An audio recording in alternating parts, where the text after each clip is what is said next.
RCP Notícias.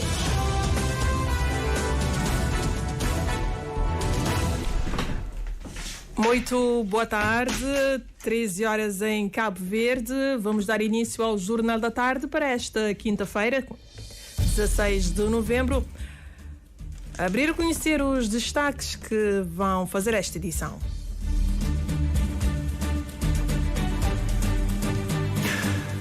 Tripulantes de cabine da Bestfly iniciam greve de 2 dias reivindicando o seguro da inibição de voo. Cabo Verde enfrenta hoje Angola no jogo que marca arranque da qualificação para a Copa do Mundo 2026.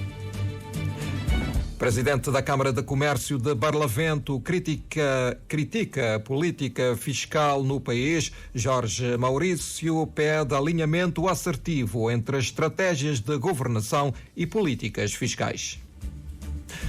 Secretário de Estado para a Comunicação Social diz não ter conhecimento de verba de RTC para investimento e garante apenas os anunciados 86 mil contos de indemnização compensatória para 2024. Guiné-Bissau assinala hoje oficialmente os 50 anos da independência nacional. Estas e outras notícias para conferir neste jornal, numa edição de Humberto Santos.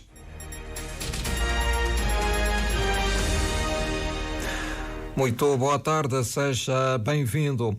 O presidente da Câmara de Comércio de Barlavento fez hoje duras críticas à política fiscal que vigora no país, intervindo na Conferência Internacional sobre Formação, Formalização e Financiamento Empresarial esta manhã na Praia. Jorge Maurício Santos acredita que um alinhamento assertivo entre as estratégias implementadas no país e as políticas fiscais poderá alterar este cenário.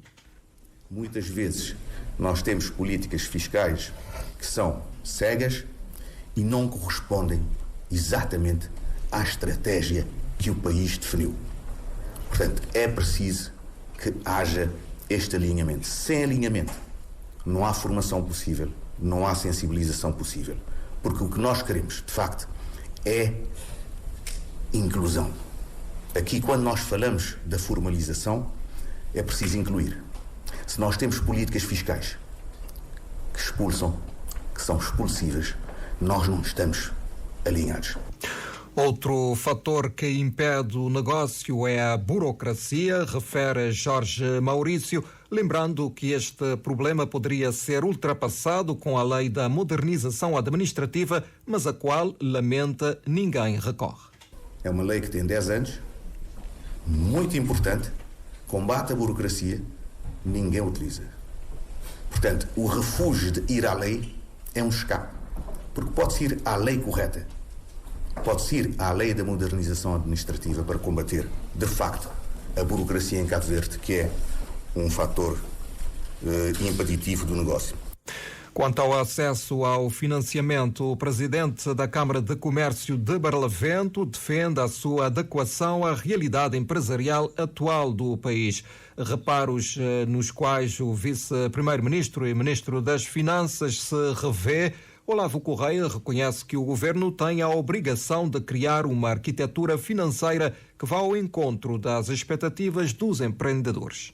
Pensamos que o que temos hoje funciona.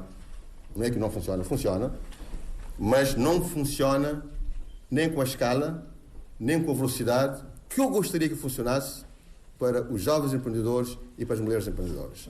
Mas também no quadro das instituições públicas em Cabo Verde, nós temos de melhorar a nossa relação com os jovens. E nós temos hoje a facilidade de termos o digital, para que todo o relacionamento com a nossa juventude seja fácil.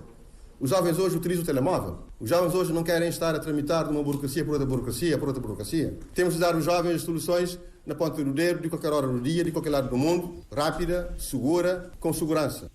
Esta conferência sobre formação, formalização e financiamento empresarial é uma iniciativa conjunta da Casa do Empreendedor e a Câmara de Comércio de Sotavento, inserida na 26ª edição da Feira Internacional de Cabo Verde, aberta ontem na praia. E falando de empresas, empresários, investir no seu capital humano, procurar parcerias internacionais e sair da zona de conforto são algumas das dicas deixadas às empresas cabo-verdianas pelo consultor e especialista certificado em Trade Finance, Manuel Fernandes, que presidiu esta manhã um painel sobre comércio internacional e internacionalização das empresas cabo-verdianas. O evento é organizado pela Câmara de Comércio de Sotavento em parceria com o International Investment Bank, enquadrada nas jornadas técnicas da 26ª edição da FIC, que decorre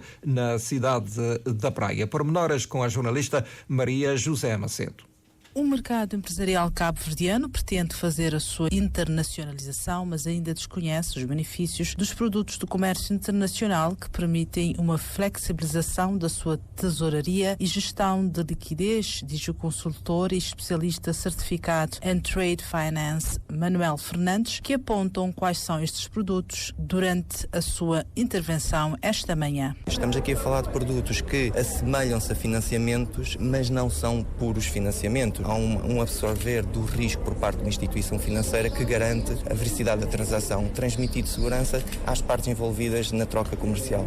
E é neste ponto que o IIB convidou-me para vir falar destes produtos que são muito utilizados no comércio internacional, no mercado global, mas que estranhamente não são utilizados no mercado cabo-verdiano, o que provoca aqui uma diminuição da capacidade das empresas cabo-verdianas de se internacionalizarem e de fazer uma gestão correta da sua liquidez. Na área do comércio, todos dizem que o mercado cabo-verdiano é um mercado pequeno, onde há poucas oportunidades para uma internacionalização. Contudo, o consultor afirma que é possível as empresas cabo-verdianas acrescentarem uma mais-valia na sua cadeia de valor e fazer a diferença. Aqui deixa algumas dicas. Podem ser pequenos, mas isso permite que sejam ágeis e adaptar às necessidades dos mercados onde pretendem penetrar, assim como se adaptar rapidamente aos processos desses próprios mercados. Uma empresa maior tem mais massa crítica, torna-se mais difícil de se adaptar. É aquilo que eu aconselho sempre às empresas cabo-verdianas, neste caso a todas as empresas, e neste caso em específico às empresas cabo-verdianas, é essa constante flexibilização e tentar se profissionalizar. E essa profissionalização passa por ter conhecimento correto dos melhores produtos para si, não se focarem no que é tradicional, sair da zona de conforto. É muito importante sair da zona de conforto e também investir no seu capital humano e também procurar arranjar parcerias lá fora. O evento de hoje tem como objetivo disponibilizar as soluções inovadoras do Trade Finance ao conhecimento dos participantes e reforçar o envolvimento do tecido empresarial cabo-verdiano no contexto do comércio mundial. Falemos agora da greve do pessoal navegante de cabine da Bestfly, greve iniciada hoje, uma greve de 2 dias, exigindo designadamente o seguro de inibição de voo, entre outros direitos laborais, mas também o respeito e mais segurança técnica e mecânica nos voos da TICV. A secretária-geral da UNTCCS aponta para uma adesão em torno dos 90%. José António dos Reis. A porta-voz do pessoal navegante de cabine da operadora que faz os voos domésticos, que não quis ser identificada, desabafa que os trabalhadores têm sido vítimas de represálias e perseguição constante por parte da administração da empresa. A greve foi a última alternativa dos trabalhadores que exigem o cumprimento da legalidade, conforme a trabalhadora. O SATA exige primeiro o pagamento de subsídios de turno, de nós horas extras que não tem que estar pagado, de pagamentos de feriados e folgas. Nos pede também seguro de inibição de voo. Nos pede respeito para nossa classe. Eles respeitam nosso período de descanso, nossa folga, que não teve, muitas vezes não tem importunado na nossa folga. Muitas chamadas telefónicas, esse chega ao ponto de chegar na porta de casa de cada um de nós de folga. Nos pede também mais segurança no voo, que ela também dá conta em termos técnicos, em termos mecânicos mesmo. Os trabalhadores da Best Fly pedem a intervenção do governo e da Agência da Aviação Civil no sentido de se fazer cumprir as leis da aeronáutica civil e dos direitos laborais. Joaquim Almeida, secretário-geral da UNTCS, que está a apoiar os trabalhadores, reafirma a justeza da paralisação, apontando uma adesão em torno dos 90%. Em relação à adesão à greve, não pode falar 90% de pessoal está ali conosco no aeroporto, mas como sempre, Best Fly anda na ginga joga, que arranja mais uma outra pessoa que faz com que voo e saia. Mas não está ali no que hoje agora mode que voos de tarde está a ser feito, tendo em conta que tem mais alguém para fazer voo. A ideia é para cancelar aqueles voos de pela manhã também? Com certeza, mas em que falamos, segurança na aviação é principal e fundamental. E Best Fly que hesitem ali sempre na linha de frente, porque isso oprime, isso discrimina, isso ameaça e tripulantes tudo com pressão, você vive vida sufocado, o que pode desembocar numa emergência. A administração da Best Fly Cabo Verde não quis prestar declarações à imprensa depois de ter chamado a comunicação social para reagir. O administrador Américo Borges prometeu esclarecimentos através de um comunicado de imprensa. Um comunicado em que a Best Fly diz que, apesar da disponibilidade manifestada, não foi possível chegar a um acordo com o Sindicato dos Trabalhadores da Administração Pública Central, SACAR. Diz no comunicado que dos 16 pontos identificados no pré-aviso de greve, só foi possível discutir 4 desses pontos. A TICV apresentou sempre propostas que iam de encontro portanto, ao encontro das preocupações manifestadas pelo SACAR, apesar de, reconhece-se, não corresponderem exatamente ao solicitado pelo sindicato. Diz também o comunicado que a Direção-Geral do Trabalho também apresentou, enquanto mediadora, propostas para a superação dos conflitos que foram aceitas pela TICV e recusadas pelo SACAR. São vários pontos deste comunicado enviado à nossa redação, que pode ser detalhado em outros informativos. Esta greve do pessoal de cabine da Best Fly deverá afetar mais de 1.000 passageiros dos voos domésticos, e vamos exatamente neste momento em direto a termos com o colega jornalista Moisés Évora, que está neste momento no aeroporto da Ilha do Sal e que tem informações sobre os voos realizados a partir do Sal e também da praia. Moisés, muito boa tarde. Para esta manhã não estava previsto nenhum cancelamento. Como é que está a decorrer neste momento o fluxo dos voos, Moisés Évora? Muito boa tarde para ti, para o auditório da Rádio Pública. Temos estado em contacto com elementos aqui no Aeroporto Internacional Amílcar Cabral e também com elementos do Aeroporto Internacional Nelson Mandela, na capital do país, e pelas informações que recolhemos, tem havido algum atraso em alguns voos, mas tem havido ligações entre as ilhas. Até então não houve qualquer cancelamento. Por exemplo, no que diz respeito às últimas horas, houve uma ligação Praia São Nicolau-Sal, São Vicente, e aguarda-se para que logo mais também, no que diz respeito à programação, mais uma ligação São Vicente-Sal e depois Sal-Praia. Resta então aguardar para as próximas horas para sabermos como é que irá evoluir a toda essa situação. Para já, no que diz respeito a ligações domésticas, pelos contactos efetuados tanto no Sal como na capital do país, as ligações vão sendo realizadas. Também um elemento da Best Fly que contactamos adianta que foi realizada uma ligação de evacuação e que nesta altura também questiona sobre presumíveis trabalhadores que não terão chegado também para cumprir os serviços mínimos. São muitas informações para aprofundarmos aqui na Rádio de Cabo Verde. Nesta altura são os dados que poderemos fornecer também para o nosso auditório. Há algum atraso, mas há ligações entre as ilhas, pelo menos até então. Muito boa tarde. Muito boa tarde, agradecimentos Moisés Évora. Por enquanto não há ainda muitos passageiros afetados com esta greve, segundo diz Moisés Évora, e conforme também a lista dos voos enviados pela Bestfly, esta manhã os voos continuam a sair com algum atraso, mas estão sendo todos realizados. Atrasos deverão verificar então agora para tarde e para noite. Vamos acompanhar para ver então como é que os passageiros serão afetados com esta greve.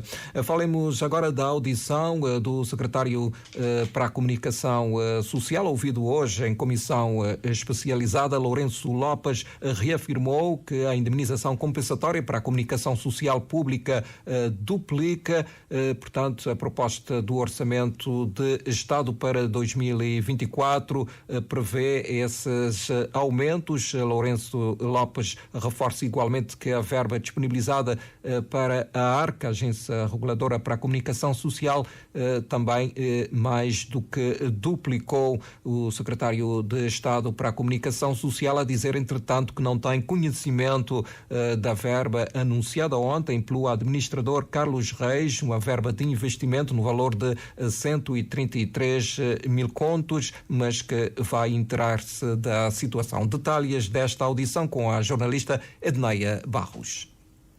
Na partilha de informações sobre o Orçamento de Estado para a Comunicação Social durante a Comissão Especializada, Lourenço Lopes destaca o aumento do orçamento da ARC, Agência Reguladora para a Comunicação Social, de 49 milhões para 95 milhões e das indemnizações compensatórias da Infopress de 35 para 72 milhões e da RTC de 48 para 86 milhões. Apesar do aumento da verba, a RTC continuará com um déficit orçamental de 8 mil contos mensal, disse a deputada Carla Lima durante a audição. Outra questão levantada pelos deputados foi referente aos tais 133 mil contos para investimentos na RTC, referenciado ontem também durante a audição pelo administrador da RTC, Carlos Reis. É uma questão que será confirmada junto do Ministério das Finanças, diz o secretário de Estado para a Comunicação Social. A RTC tem uma dupla tutela. Tem a tutela política que se encontra no gabinete do Primeiro-Ministro e tem a tutela financeira, como sabem, que é o Ministério das Finanças. Eu, enquanto secretário de Estado adjunto do Primeiro-Ministro, o valor que eu posso confirmar neste momento é o valor de 86 milhões de escudos. A haver outros valores, é evidente que terei. É uma questão que me estão a colocar e que seguramente irei observar, confirmar, não só junto da RTC, mas também junto do Ministério das Finanças. Questões relativas à necessidade de investimentos estruturantes na RTC foram levantadas pelos deputados na comissão especializada. O secretário de Estado para a Comunicação Social garante que no âmbito do novo contrato de concessão entre o Estado e a RTC, essas e outras questões pertinentes serão analisadas. Em relação à RTC, vamos, nos próximos tempos, assinar um novo contrato de concessão entre o Estado e a RTC. O contrato em vigor data de 2013. E estaremos atentos em garantir, no quadro do contrato de concessão, o necessário apoio à RTC para continuar a investir, do ponto de vista da modernização tecnológica, mas também dos seus recursos humanos, da cobertura nacional, hoje também a nível da nossa diáspora. Quanto aos órgãos de comunicação social privados, avança que vão continuar enquadrados na lista de apoios através da Lei de Benefícios Fiscais, Lei de Incentivos e Investimentos feitos na TDT. As 10 rádios comunitárias e 13 comerciais também continuarão a beneficiar de apoios. Entretanto, garante que estarão sobre a mesa para debate alguns temas atinentes à comunicação social para garantir justiça aos meios que laboram no setor. De um equacionamento daquilo que é a atual distribuição da taxa audiovisual, são questões extremamente importantes e que estou seguro, a própria questão do Estatuto de Utilidade Pública aos órgãos privados de comunicação social, temos já equipas a trabalhar nesses instrumentos e estaremos também com total abertura ao diálogo, à concertação com os diferentes atores políticos, no sentido de harmonizarmos toda a legislação atinente ao setor da comunicação social. E questionado sobre a entrada em vigor do novo PCS e da RTC, Lourenço Lopes responde. A informação que eu tenho é que o PCCS da RTC está a ser gerido, está a ser, neste momento, conduzido pelo Conselho da Administração, maiormente com o novo Conselho da Administração que deverá tomar posse nas próximas semanas. A discussão na especialidade do Orçamento de Estado para 2024, referente à comunicação social, está agendada para os dias 22 e 23 do mês em curso.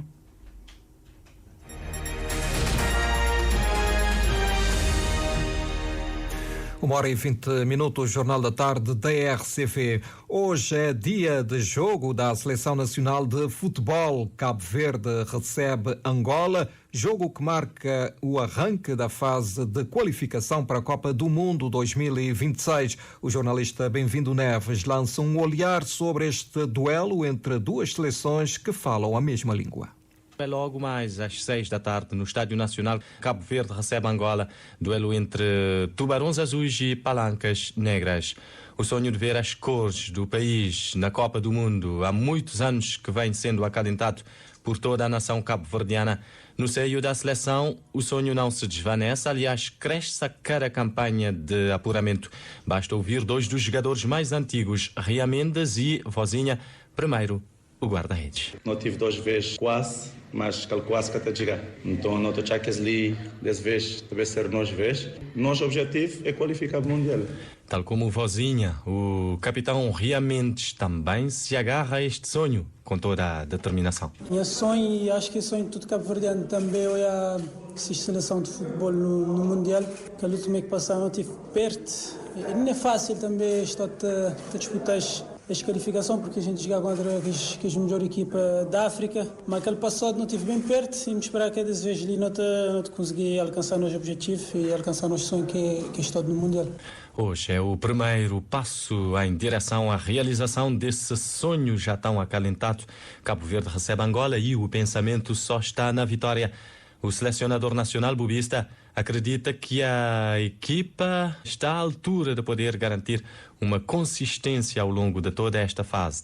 E para terem sucesso, os Tubarões Azuis já sabem o que têm de fazer para domar os Palancas Negras. Temos que ser bastante organizados e ter ousadia ofensiva. Acho que esse é o ponto fulcral. Ter garra, estamos a jogar em casa, queremos ter vontade de ganhar, mostrar que queremos ganhar o jogo e fazer com que aquilo que é, digamos assim, aspectos positivos de Angola, fazer com que eliminamos os aspectos positivos de Angola e exploramos aquilo que achamos que podemos explorar, mas dentro da nossa organização e, como eu disse de início, ousadia, nesse caso, ofensiva. Organização e ousadia ofensiva, as duas armas que os Tubarões Azuis devem usar para combater os Palancas Negras. O jogo de hoje vai ser o quarto confronto entre Cabo Verde e Angola nos últimos 15 anos.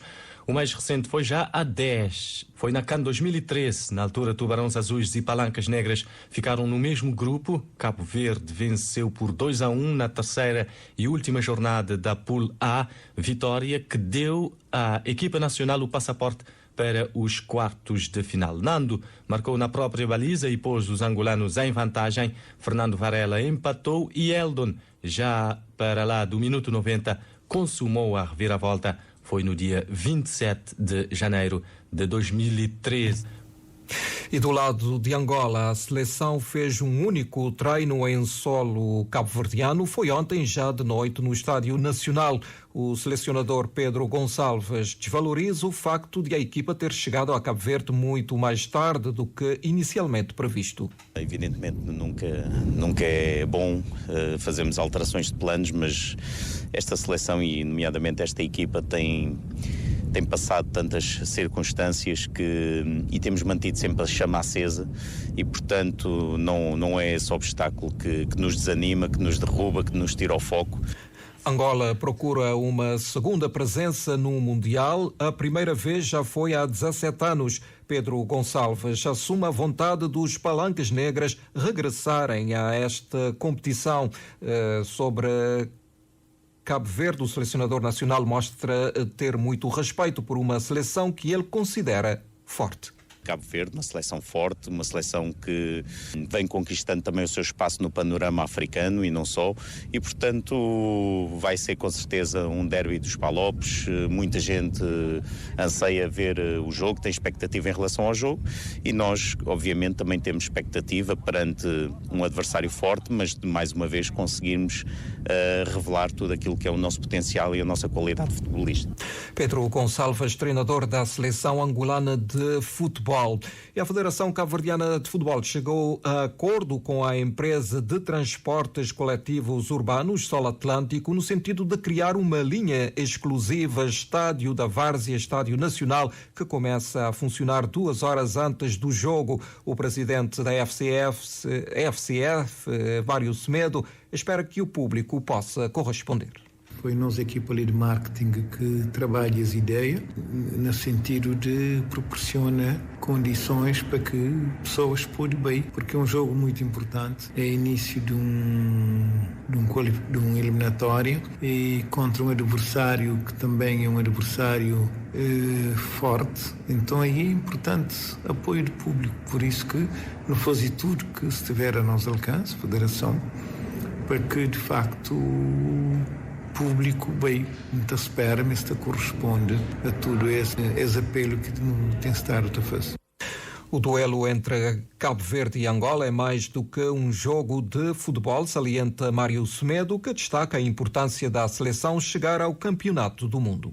Tem sido assim, jogos com países lusófonos, é mais que um jogo de futebol, portanto há muita coisa que te acaba para bem à tona e é importante que nos faça uma abordagem muito forte para esse jogo.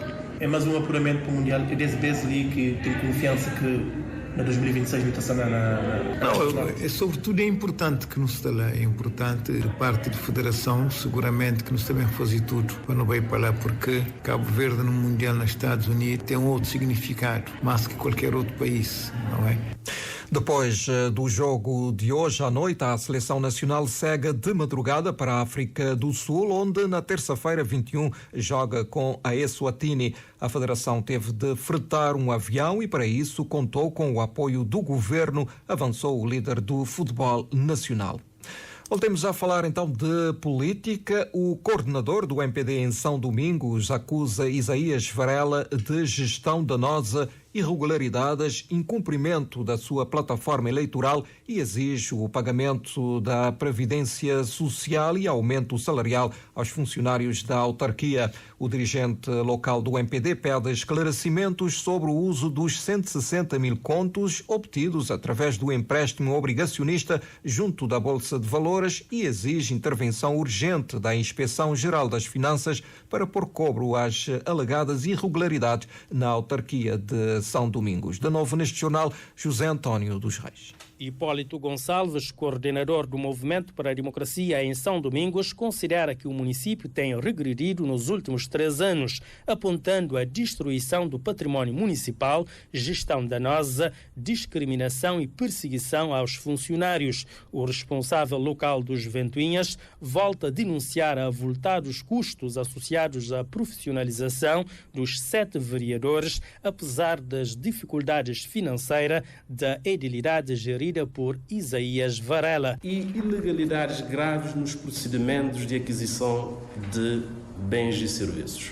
Os relatórios da RAP espelham isso. Não podemos ignorar os quase 3 anos em que a Câmara Municipal de São Domingos manteve fechada a oficina de variante, abandonando dezenas de profissionais quadros da Câmara Municipal, mecânicos, eletricistas, carpinteiros, e dilapidando ativos valiosos, máquinas, equipamentos, ferramentas, peças, viaturas, etc., deixando uma oficina de renome vazia, apenas para gastar milhares de contos numa oficina privada em Enxara São Felipe, oficina onde atualmente tem 2 viaturas da Câmara Municipal apreendidas por falta de pagamento dos serviços prestados. O MPD em São Domingos mostra-se ainda indignado com o uso dado aos 160 mil contos resultante de um empréstimo obrigacionista junto da Bolsa de Valores, destinado à construção da cidade de Ribeirão Chiqueiro, de que supostamente sobraram 45 mil contos e 100 obras executadas. A falta de justificativa da aplicação do dinheiro, um empréstimo obrigacionista de 160 mil contos, leva-nos a crer que há motivos para suspeitar do mau uso desse dinheiro. É preciso e necessário a atuação por parte dos órgãos responsáveis pela inspeção e controle administrativo e de fiscalização jurisdicional da execução orçamental, não só neste caso, mas também na gestão administrativa, financeira e patrimonial da Câmara Municipal de São Domingos, que está pintada de irregularidades muito graves. Hipólito Gonçalves, coordenador da Comissão Política do MPD em São Domingos, considera que a equipa camarária dirigida por Isaías Varela ainda não cumpriu nem 20% da sua plataforma eleitoral em São Domingos. E a bancada do PAICV em Ribeira Grande de Santo Antão considera que as autoridades locais e centrais abandonaram o concelho e que pouco tem sido feito para o seu desenvolvimento. O líder da bancada enumera um conjunto de problemas que diz ter constatado e afirma que a população ribeira-grandense está frustrada e sem alternativa. Reportagem da Teresa Pinto. Depois de algumas visitas a diferentes localidades do Concelho da Ribeira Grande, os eleitos municipais do PAICV chamaram a imprensa para falar sobre o estado de desenvolvimento do Concelho. O líder da bancada, Armindo Cruz, começa por dizer que a população ribeira-grandense está frustrada e sem alternativa.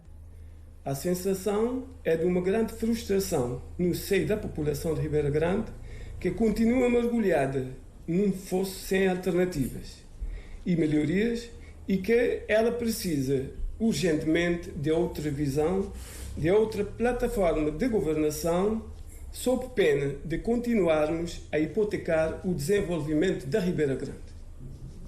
O eleito municipal critica o silêncio das autoridades locais e centrais em relação a vários problemas no município, por exemplo, no setor do turismo, o estado dos caminhos vicinais. Para atrair o turista, principalmente para Santo Antão, onde se pratica mais o turismo de montanha, sítios e da natureza, é preciso termos as trilhas, os caminhos vicinais em condições e não em péssimo estado como se encontram atualmente. É preciso desencravarmos as localidades para que as pessoas cheguem no destino com facilidade e segurança. Armindo Cruz fala igualmente do setor do desporto, com destaque para as promessas da construção de algumas infraestruturas desportivas. Anteriormente, o campeonato na região era disputado por 9 equipas, com a disputa entre as equipas da primeira e segunda divisão, e para este ano, por falta de incentivos ou apoios, por parte das câmaras, participarão apenas 5 equipas e com um estádio em más condições para a prática do futebol. Por outro lado, continuamos ansiosos para ouvir uma vez mais as razões do não arranque das obras do estádio do Tarrafal e dos campos de Sete, do Cocoli e de Chão de Igreja, já planificadas e orçadas por diversas vezes, das placas desportivas de Chão das Furnas, de Ribeirão, a reconstrução do Figueiral, entre outras. O líder da bancada do PAICV em Ribeira Grande, Santo Antão, falou ainda da promessa de construção do aeroporto e a segunda fase do Porto Novo, além dos impactos do aumento do tarifário de transporte de mercadorias interilhas. Mais de 10% da população cabo-verdiana tem deficiência. Cerca de metade são crianças e adolescentes e a maioria são mulheres. Dados que levam a representante da União Europeia a encorajar a conclusão da revisão da Estratégia Nacional para a Inclusão de Pessoas com Deficiências. Já a Secretária de Estado de Inclusão Social anuncia para breve a criação de uma casa de cuidados, à semelhança da que já existe na Praia, e reafirma a abertura para cooperar com instituições para se conseguir a inclusão das pessoas com deficiência. Jornalista Joana Lopes. Na vertente promoção da inclusão social de crianças e jovens com deficiência, ainda se registra fragilidades como a necessidade de uma intervenção precoce, isto é, antes da criança completar os 5 anos, e a sinalização das pessoas nesta condição, fragilidades que serão contempladas na proposta de Plano de Ação Multissetorial 2023-2030, socializado hoje na Praia e que contempla 4 eixos: acesso à saúde e cuidados especializados, como a reabilitação, capital humano, proteção social, monitorização, acompanhamento e implementação do plano. Além do plano, a representante da União Europeia em Cabo Verde, Carla Crijó, encoraja a conclusão da Estratégia Nacional para a Inclusão das Pessoas com Deficiência, que neste momento são mais de 47 mil. Sabemos que existem em Cabo Verde mais de 47 mil pessoas portadoras de alguma deficiência e que cerca de metade são crianças e adolescentes e mais de metade são mulheres. Penso que estes dados nos ajudam já a definir uma orientação de inclusão que, no conjunto, representam mais de 10% da população de Cabo Verde. Neste contexto, a União Europeia gostaria de encorajar também vivamente a conclusão da revisão da Estratégia Nacional para a Inclusão de Pessoas com Deficiência e louvamos a inclusão deste grupo com vulnerabilidades específicas na Estratégia Nacional de Erradicação da Pobreza Extrema.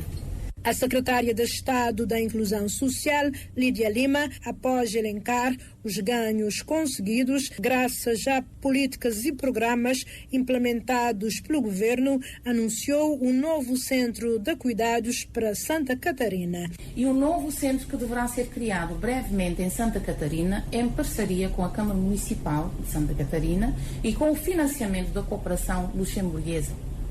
Essas medidas e programas enquadram-se no reforço da proteção social das pessoas e famílias mais vulneráveis, com vista à erradicação da pobreza extrema e à redução da pobreza, das desigualdades e da exclusão social, em que as pessoas com deficiência ocupam um lugar central.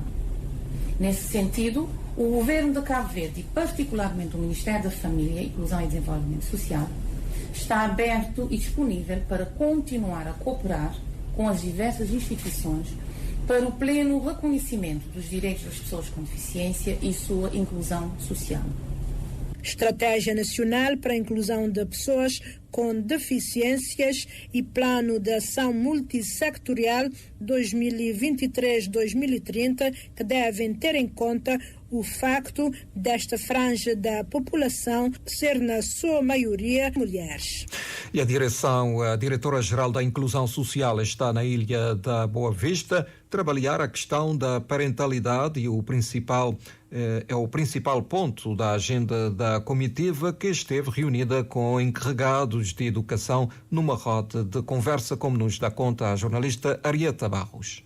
Uma equipa de Direção-Geral de Inclusão Social está na Ilha da Boa Vista para trabalhar a questão da parentalidade. Sobre o tema, esteve reunido com familiares e alunos do ensino básico no bairro de Boa Esperança. Foi uma roda bastante informal, aproveitando para passar também alguns conteúdos da responsabilidade ou corresponsabilidade das famílias sobre essa questão da parentalidade.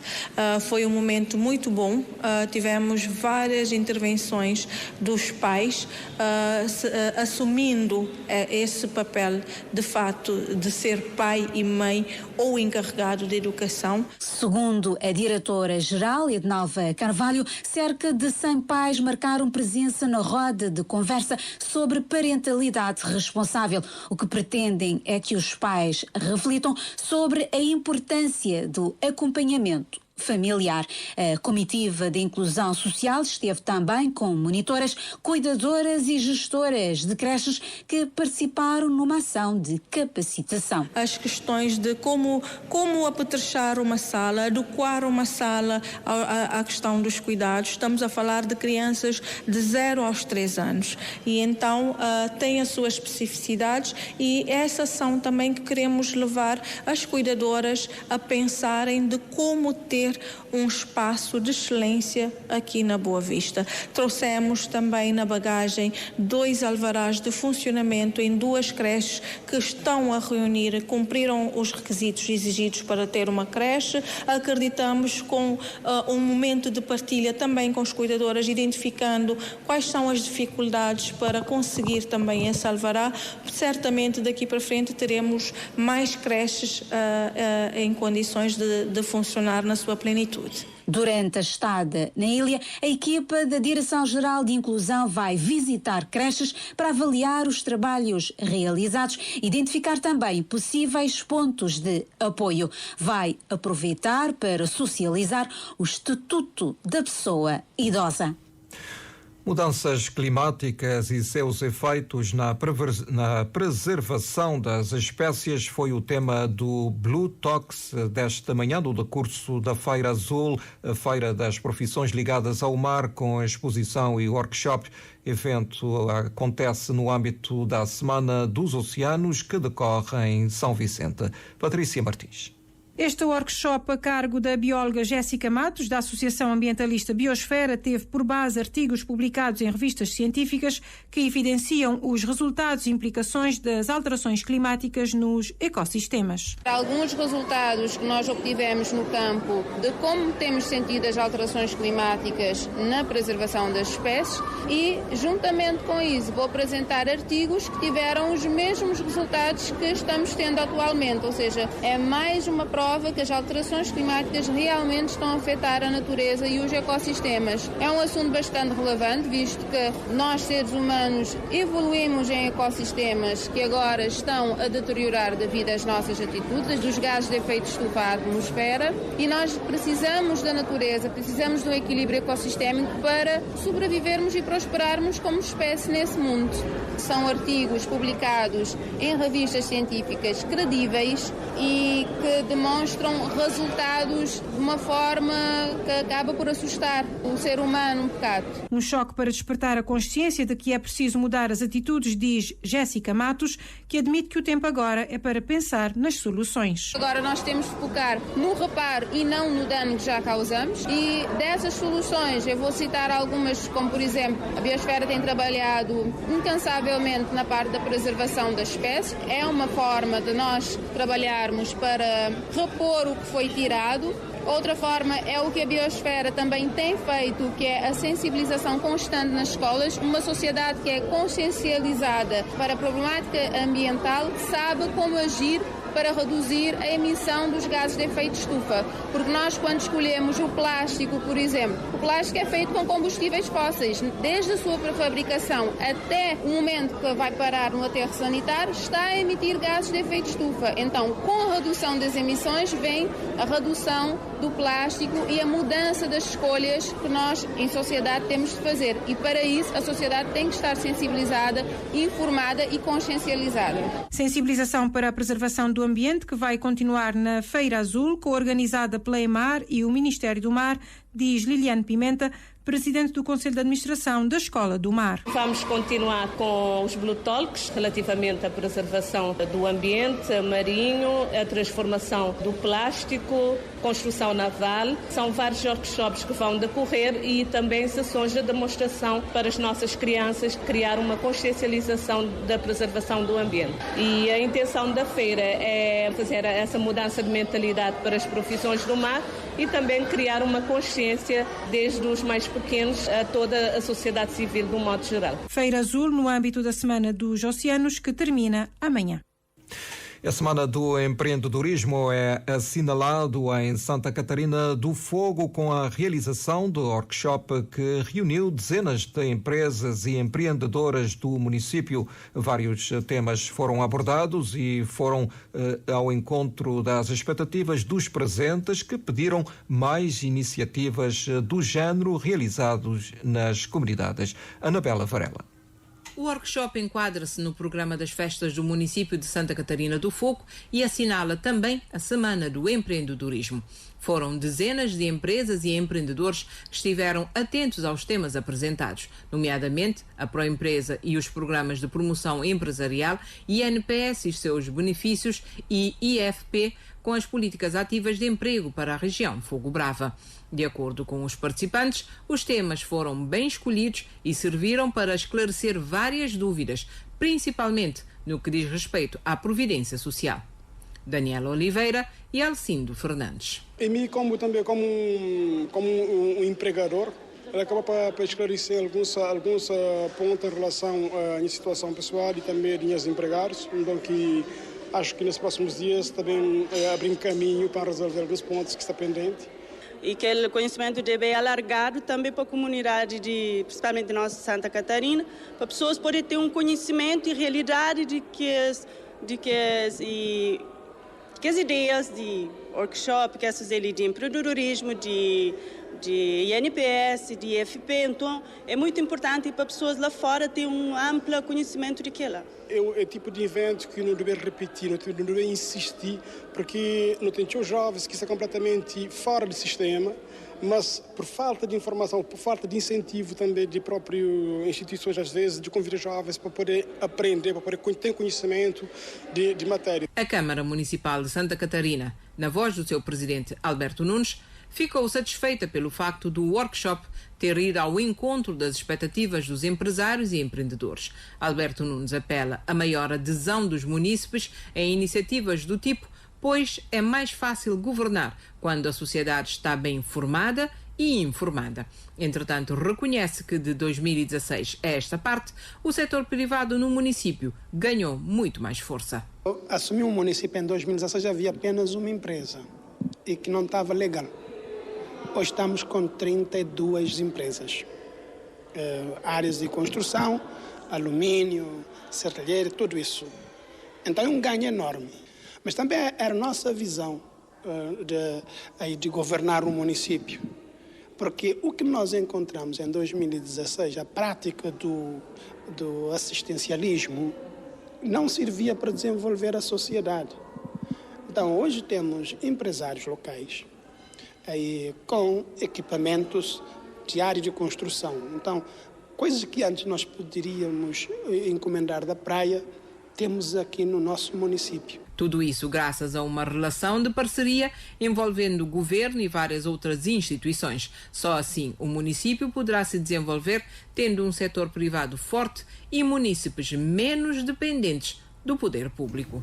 Ainda na Ilha do Fogo, o Tribunal da Comarca de São Filipe decretou prisão preventiva a um indivíduo do sexo masculino por suspeita de envolvimento com menor de idade e aplicou como medida de coação a outros 7 indivíduos a proibição de contactar a vítima, a proibição de se ausentar da ilha e apresentações periódicas às autoridades policiais. O poeta José Luís Tavares apresenta hoje na Praia o seu mais recente livro intitulado Perder o Pio a Emendar a Morte, depois do lançamento na quinta-feira passada do livro que reúne a sua obra completamente inacabada sob o título Como um Segredo na Boca do Universo. José Luís Tavares brinda o público com esta nova obra que, segundo o autor, foi escrito em 2 meses no tempo da pandemia da Covid-19. Foi escrito muito rapidamente. Foi um livro escrito mês e meio, 2 meses, e foi retomado em fevereiro de 2021, numa altura em que eu próprio estava infectado pelo vírus da Covid-19, e essas 2 circunstâncias dão logo o tom de livro para quem está de fora. Um tom de extrema violência na linguagem, mas que pretende surpreender os leitores em termos de técnica e temática. É um livro sem contemplações, porque quando estamos de frontes da morte, que nessa altura não era uma morte distante, uma morte ontológica ou metafísica, era uma morte real, porque nós víamos todos os dias na televisão, ao nosso lado, pessoas, portanto, a morrerem, e este facto deu o tom desbragado, embora trabalhado meticulosamente em termos de estética. Apesar da alusão à morte, o livro é de celebração da vida, diz o autor de Coração de Lava. É certo que o horizonte do humano está limitado pela sua finitude. É a morte que dá sentido à vida. Aliás, como diz Santo Agostinho, o homem começa a morrer no ventre. Mas esse livro, como eu disse, é um livro de celebração da vida. Perder o Pio a Emendar a Morte, enquanto inédito, foi distinguido em 2022 com o prémio Ulisses, atribuído pela editora The Poetry and Dragon Society e The World Poetry Movement Portugal. A apresentação é às 18 horas na livraria Pedro Cardoso. Na atualidade internacional, as cerimónias oficiais dos 50 anos da independência da Guiné-Bissau decorrem na Avenida Amílcar Cabral, em Bissau, com a presença de representantes de 26 países, incluindo o Cabo Verde, representado pelo primeiro-ministro Ulisses Correia e Silva. No seu discurso, o presidente da República da Guiné-Bissau, Umaru Sissoko Embalo, afirmou que, apesar dos avanços, o país ainda apresenta problemas na área da defesa e segurança, passados 50 anos de independência. Umaru Sissoko Embalo referiu-se ao ataque de 1 de fevereiro de 2022, vincando que visou diretamente a pessoa do Presidente da República, numa referência à alegada tentativa de golpe de Estado de que foi alvo. Sissoko lembrou que o episódio provocou a perda de vidas humanas e espera que se faça justiça e que se ponha um ponto final à impunidade e que se afirme a autoridade do Estado de Direito Democrático. O presidente da Guiné-Bissau destacou o papel das Forças Armadas para a estabilidade do país e é no dia delas que decidiu comemorar os 50 anos da independência, autoproclamada em 24 de setembro de 1973, nas matas das colinas de Boé.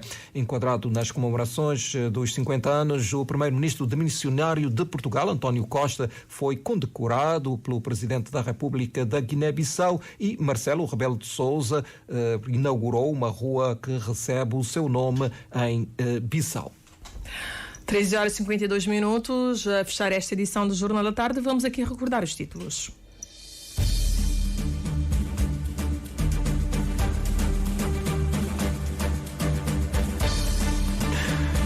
Tripulantes de cabine da Bestfly iniciam greve de 2 dias reivindicando o seguro de inibição de voo. Cabo Verde enfrenta hoje Angola no jogo que marca o arranque da qualificação para a Copa do Mundo 2026. Presidente da Câmara de Comércio de Barlavento critica a política fiscal no país. Jorge Maurício pede alinhamento assertivo entre as estratégias de governação e políticas fiscais. Secretário de Estado para a Comunicação Social diz não ter conhecimento de verba de RTC para investimento e garante apenas os anunciados 86 mil contos de indemnização compensatória para 2024. Guiné-Bissau assinala hoje oficialmente os 50 anos da independência nacional e dizer ainda, Mira, antes de terminarmos, que a reunião entre o Ministro da Educação e os 3 sindicatos que representam os professores que estiveram reunidos durante toda esta manhã, portanto, não foi ainda concluída. A reunião prossegue, portanto, amanhã para ver se conseguem evitar a greve agendada para os dias 22 e 23 de novembro. Notícias que deverá acompanhar aqui nas antenas da Rádio de Cabo Verde, nos seus espaços informativos, quando já temos 12h53, edição e apresentação de Humberto Santos, na técnica dá 1 minuto e no apoio à realização a Jamila Carvalho. Às 14, os títulos com a Joana Lopes.